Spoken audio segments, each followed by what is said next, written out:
Assalamualaikum warahmatullahi wabarakatuh. Selamat pagi. Pada hari ini kita akan mempelajari tentang kelompok sosial. Materi kelompok sosial ini ada di kelas 12, ada di kelas 11 di semester 1. Apa pengertian dari kelompok sosial? Padahal kita adalah bagian dari kelompok sosial. Kita merupakan anggota dari kelompok sosial. Kelompok sosial atau grup adalah sekumpulan manusia yang sadar akan keanggotaannya sebagai makhluk sosial, kemudian saling berinteraksi satu sama lain.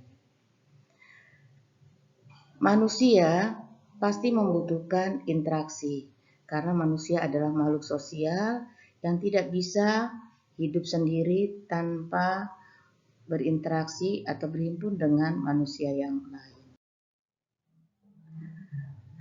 Faktor pembentuk kelompok sosial. Pembentuk kelompok sosial diantaranya adalah karena manusia tidak dapat melepaskan diri dari hubungan dengan manusia lain.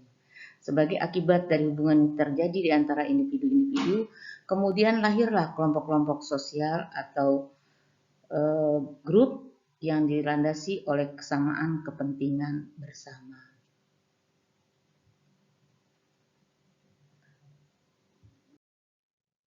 Ciri-ciri kelompok sosial.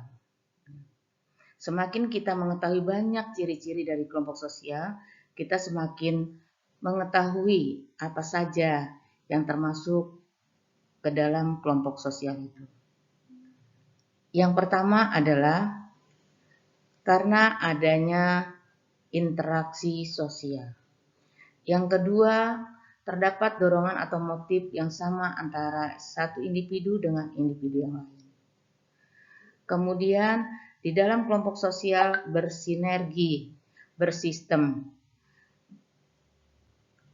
Ada lagi, di dalam kelompok sosial ada norma atau kaidah yang harus dipatuhi oleh anggota kelompok yang lain. Kemudian, kita adalah bagian dari kelompok sosial dan keberadaan seseorang atau individu di dalam kelompok sosial itu harus diakui oleh kelompok anggota yang lain.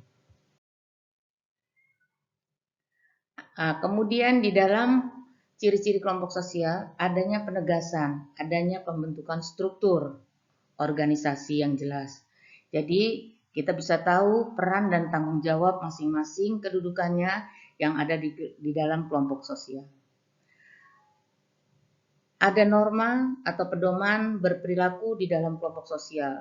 Norma atau pedoman peraturan yang ada di dalam kelompok sosial yang terbangun karena adanya kesepakatan bersama dari anggota tersebut.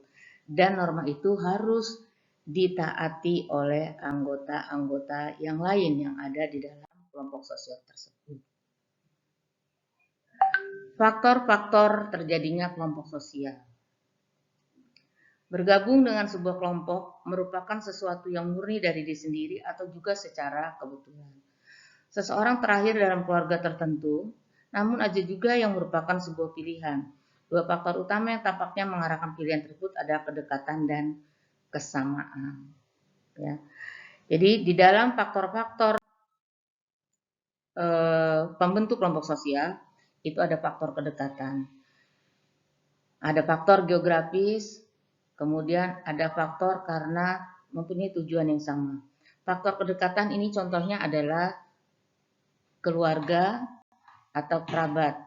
Ya. Walaupun di dalam kelompok sosial mereka tidak terhimpun atau tidak dalam lokasi yang berdekatan, tetapi mereka termasuk ke dalam kelompok sosial. Kemudian kedekatan geografis, contohnya kita dengan tetangga, padahal tidak ada, bukan saudara, tidak punya hubungan darah, tetapi karena kita lokasinya berdekatan antara satu rumah dengan rumah yang lain, ini bisa menjadi kelompok sosial. Ya, perlu ada catatan di sini bahwa yang namanya kelompok sosial itu tidak perlu dalam satu himpunan, berdekatan dan sebagainya.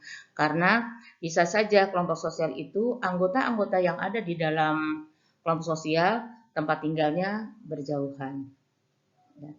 Kemudian Kelompok sosial ini juga terbentuk bisa karena adanya mereka mempunyai tujuan yang sama. Selanjutnya, faktor kesamaan. Faktor kesamaan ini tidak hanya tergantung pada kedekatan fisik, tetapi juga kesamaan di antara anggotanya. Kesamaan itu biasanya karena kebiasaan, karena hobi, karena mempunyai motif yang sama. Nah, di dalam kelompok sosial ini bisa terbagi ke dalam dua. Ada kelompok sosial teratur dan kelompok sosial yang semu. Ya.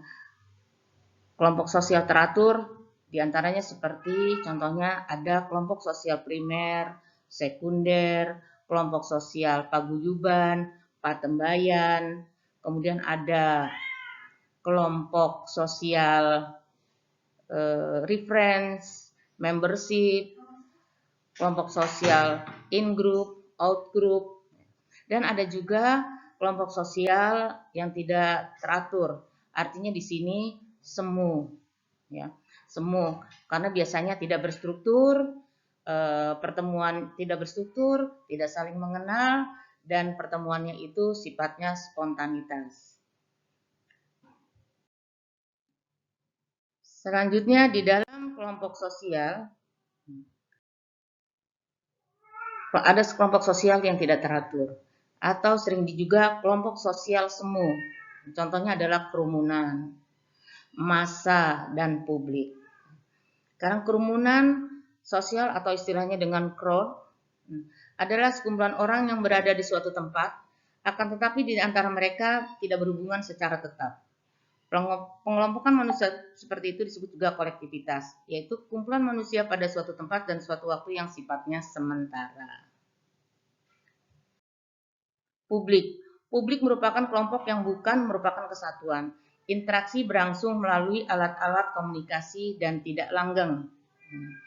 Contohnya, misalkan seseorang yang sering mendengarkan cerita atau suatu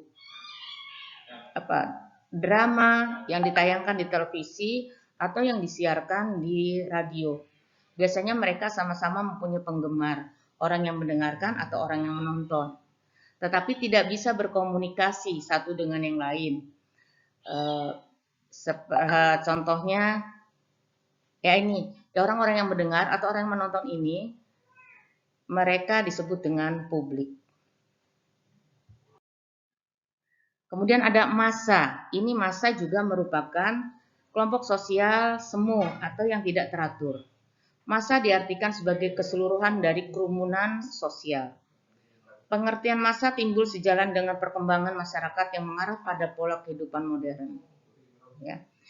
Tipe-tipe kelompok sosial dapat diklasifikasikan dari beberapa sudut atau dasar kriteria atau ukuran. Besar kecilnya jumlah anggota, derajat interaksi sosial, kepentingan dan wilayah, berlangsungnya suatu kepentingan, derajat organisasi. Demikian materi tentang kelompok sosial. Insya Allah kita akan diperjelas lagi atau akan kita bahas lagi di pertemuan berikutnya. Terima kasih.